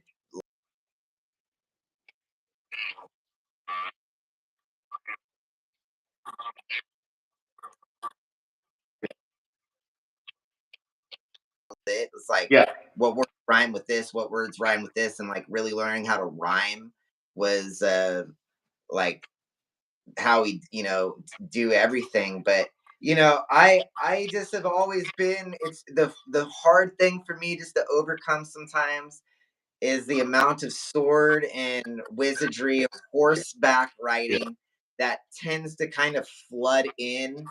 And also knowing that even though it's metaphorically meaning something else behind it, it could mean a lot of different. I feel like sure. art is how you perceive it and Yes, not really rarely what it actually is.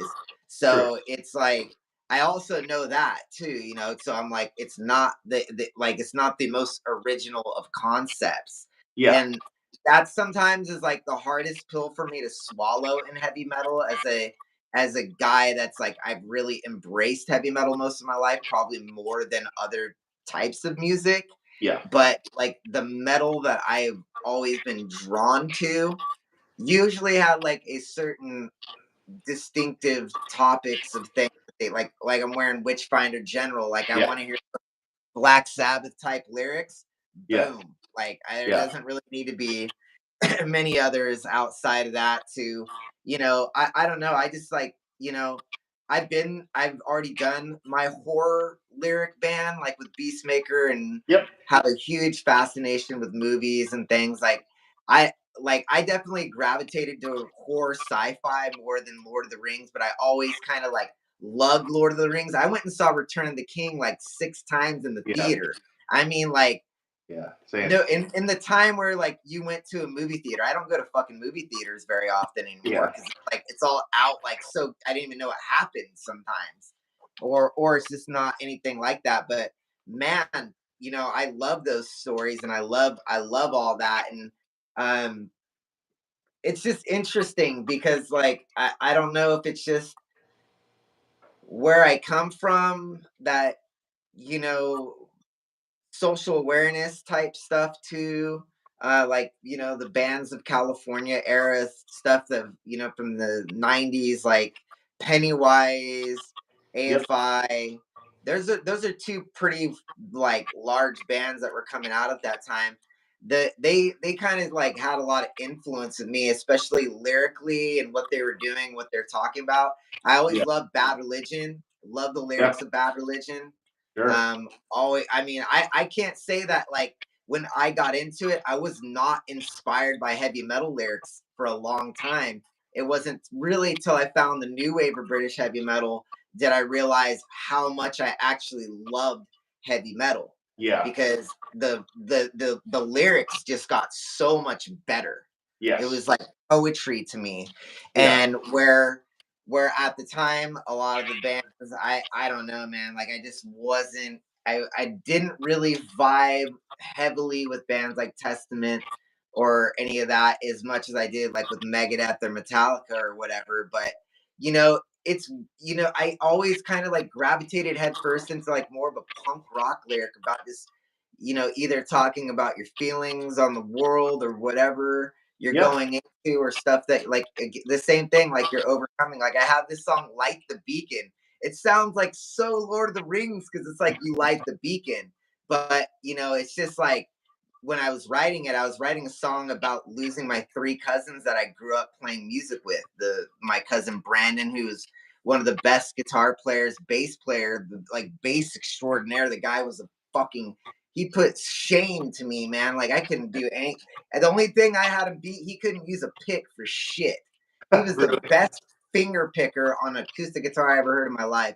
But he tragically died, drug overdose. And my cousin Danny, who like I grew up playing guitar, he was my drummer most of my life. Like we would jam at my grandma's. Like he had Yeah. the drums, I play guitar. He died in a scooter accident of all things.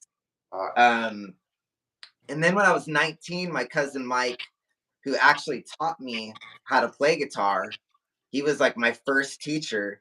He died drinking and driving when I was 19. So I had all these like, when I named the band Haunt, I was like, it's not about like, it's not the spookiness of Beastmaker.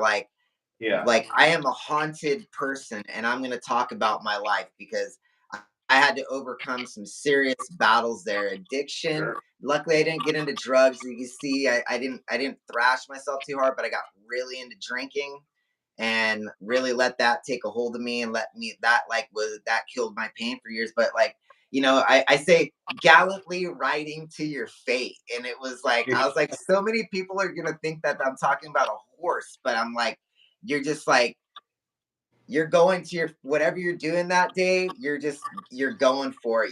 You Yeah. went with all that you got. Like you went into it your day of like my cousins were cool fucking dudes. They started their days, they played guitar, they were really cool people. They worked like my cousin Mike painted houses and he got up every day and went and did his thing, and like sometimes you don't make it back from that day, True. No. and so like I dive into stuff like that, and it's so much for me. It's been such more meaningful work as an artist to really actually start to write lyrics that have profound meaning to me. And Yeah. like when somebody talks to me, I have people cry. Like I've had so many people cry to me about Light the Beacon, and I'm like, well, that's its intention. It was not intended to be anything other than like put your fucking lighter in the air or Yeah. pour out your 40 ounce for your dead homie, whatever, which Yeah. one you want to do. But it's like it it's interesting when I think about lyrical content. And like I was just curious. And I mean, it's like so much less.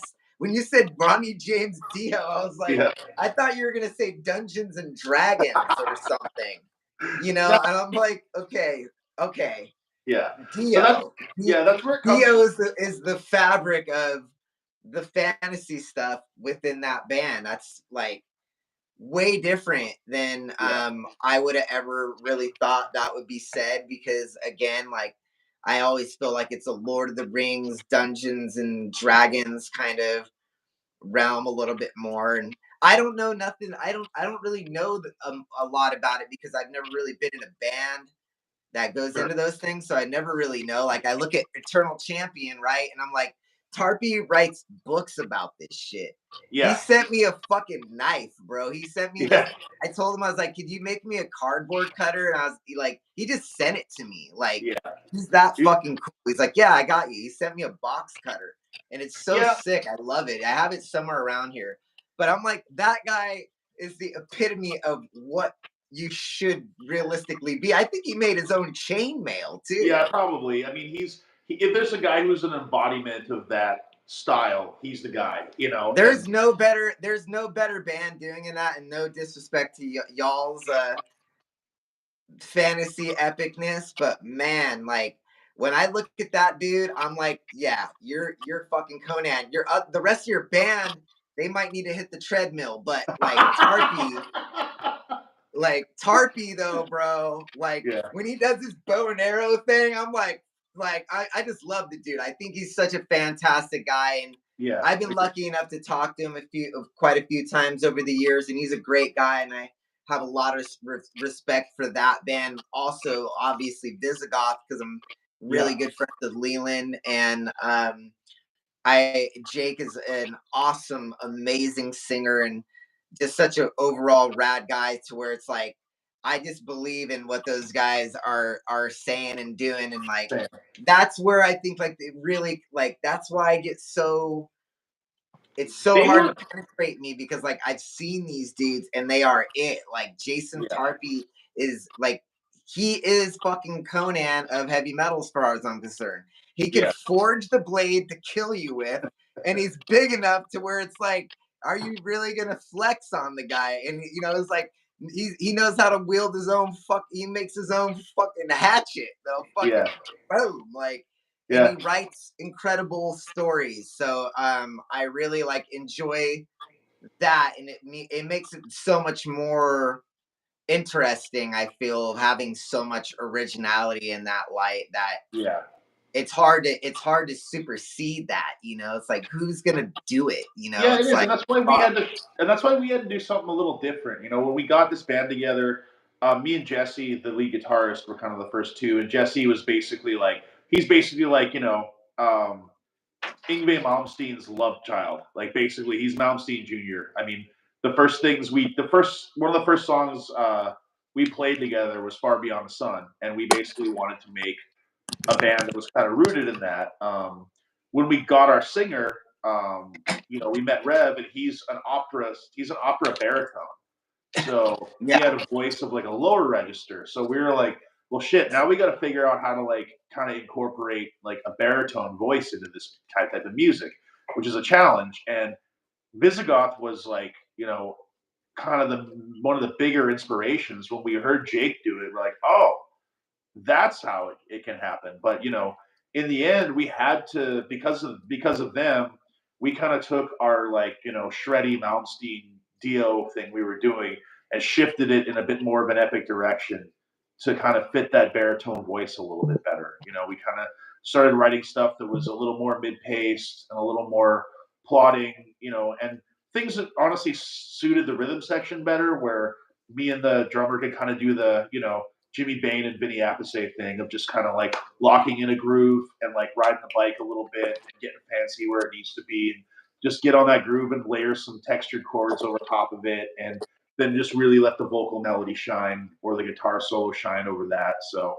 um, yeah, I mean Visigoth were like huge, huge influences for us. So when we met them, for like I met Lee at fucking one of the Frost and Fires years ago. I think it was 20. I think it was the last one that happened. I met him at that one, and we chatted for a while. And when we played with them at Hell's Heroes last year, like it was cool that they were like fans of ours too. Like that was like a big honor for me when Jake kind of came into the hotel and recognized me and told me he loved Greyhawk, and I was like, "Fuck, man! Like I'm good now. Like if we've earned oh, those guys' that's respect, tight. like a band that we looked up to, who Yeah. really influenced us, like I'm a happy guy. Whatever happens from here on out is gravy."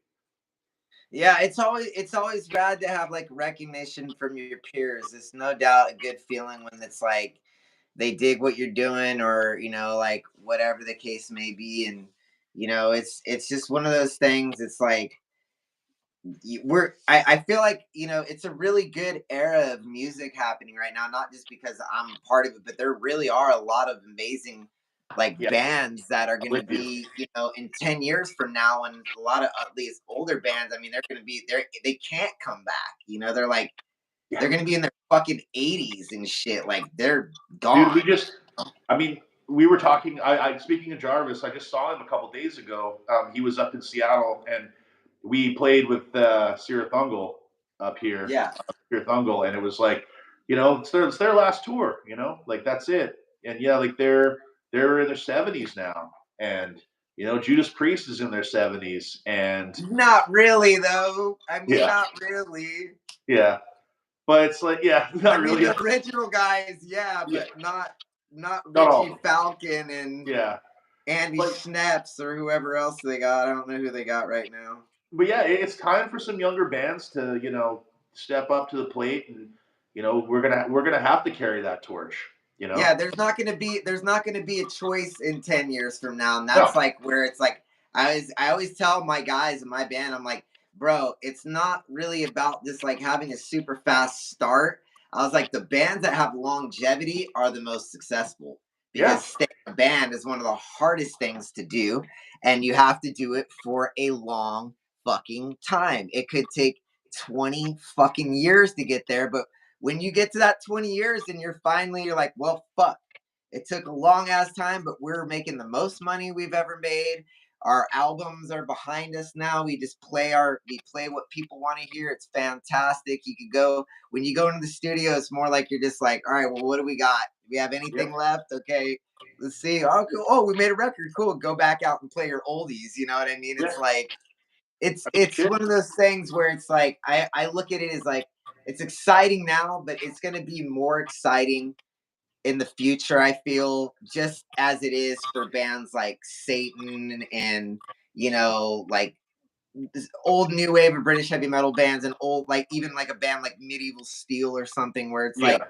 like they're finally getting even Sirth Ungle, they're finally Yeah. kind of getting the recognition they deserve, you Yes. know, 40 years later. But for us, it's not going to be as long because I mean these guys like even in the 1980s they're now 70-plus-year-old dudes, and it definitely is probably harder to tour, Yeah. or you can't, or it's just like it's crazy like to think that Ozzy like probably never gonna see Ozzy again live, That's weird. like Yeah. it's like that ain't gonna happen. And then, but you can still see Judas Priest, but they got a bunch of young dudes. And man, I just saw Rob Halford interviews him talking about their new record, and I was like, this dude ain't fuck, dude. He's not even fuck. He's killing it.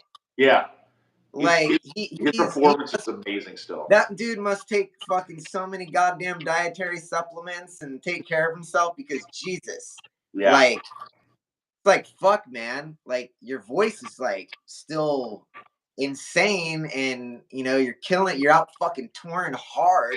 Yeah. Like he's doing good. Iron Maiden 2 is another band that they always seem like Bruce always seems to be in like pretty good health for the most part. I know he's had some health scares, but he's overcome them, and Yep. survivor of sorts, so but even then though, they're gonna 10 years from now, we're gonna be in our 50s. How old are Yep. you right now? I'm 43. 43. So we're like almost I'll be 43 this year. Yeah. So we'll be 53, and we'll be if either of our bands still are around, I guarantee you we'll be more successful than we are right now. I like that. I agree, and I think that's a great attitude to have, man. It's like time isn't running out. It's just you're putting in more work, and you're putting in more effort, and you're laying more groundwork to be where you want to be. I So, mean, shit doesn't happen overnight sometimes, dude. It takes a long time to build an empire. yep, And it's even longer to keep it an empire. It's yep, harder. More shit starts to weigh on you. So that longevity, like the strong survive. And like I'm in a very bizarre situation since like I'm the songwriter. When you're the songwriter, as yeah, long as I'm around doing that, like everybody could change around me. It's kind of a weird scenario. So it's like for a band like Haunt, since there's no collaborators, like as long as I'm able to do it, you can see Haunt. But other yeah, bands where there's like different collaborators and different people's roles change, like that could tear the fabric right out from underneath it. yeah, dude. It Yep. becomes a real challenge for everything. But dude, hey, let's wrap this up. I don't mean to, I could talk to you forever, but I just know that we're hitting like an hour and 45 minutes right now. So we got like a movie length. So thanks for everybody for watching. Darin, thank you. Go check out Greyhawk. Go check out Glyph. He's a fucking legend. And I could say that their new record, when does the new album come out? April 2nd. April. Oh, so like it's creeping up. It's It's getting there. Yep. super super close. So everybody keep an eye out on what Darin's doing. If you the Greyhawk has other records out, and check those out as well. And the Glyph stuff is killer. Go catch it. And yeah, man, thank you. It's been super rad talking to you. I've really enjoyed your stories. It's been, I mean, I enjoyed it so much that this much time just flew by. For sure, Like man. we didn't Yeah, even. I had a great time chatting, and I can't wait to see you in Fresno in a couple months. It's gonna be Yeah, awesome. man, we'll see you out here in the Central Valley, and I'm stoked to have you guys. And it'll be a cool show. Like we don't play that often here, so when we do, we make sure that we promote it well, and all that stuff. So we do the best job we can out here. But I'm stoked for y'all coming. I really appreciate it because, like, honestly, I was like, man, West Coast bands. Well, I'm about to run. I'm like, if I get the few bands, I'm like, I'm gonna be out of bands next year. I gotta find somebody that wants to take over this shit for me and just fucking do it because, like, I'm like, bro, you got haunt always, so you can have like a little built-in thing. It's in my hometown. It's not, Yep. you know, we don't have to charge an arm and a leg or any of that stuff. It could be super affordable, and Yeah. just try to get bands out. I mean, like you said, man, some of these things we just do because we want to go do the experience and just have a good time and have some memories. And I appreciate y'all on that. And again, thank you, man, for your time. I will see you on the other side pretty soon here in the flesh, and I can't wait to see that. And until then, good luck with your release, man. And I look forward to seeing all your shit talking on the internet about AI and Yeah. lame ass shit that society throws at us. I enjoy seeing it more than I like posting about it publicly. I usually put that kind of shit on my all my opinions go on the fan club page where I'm like, Yeah. these people aren't gonna get that mad. It's Well, the rando that you don't can know watch the me. chaos unfold on my Facebook. No doubt. All right, man. Thank you. Have a great weekend, and thanks again for joining me, man. Much love to you, brother. See you later, man. Let me see, man. Take care. Cheers.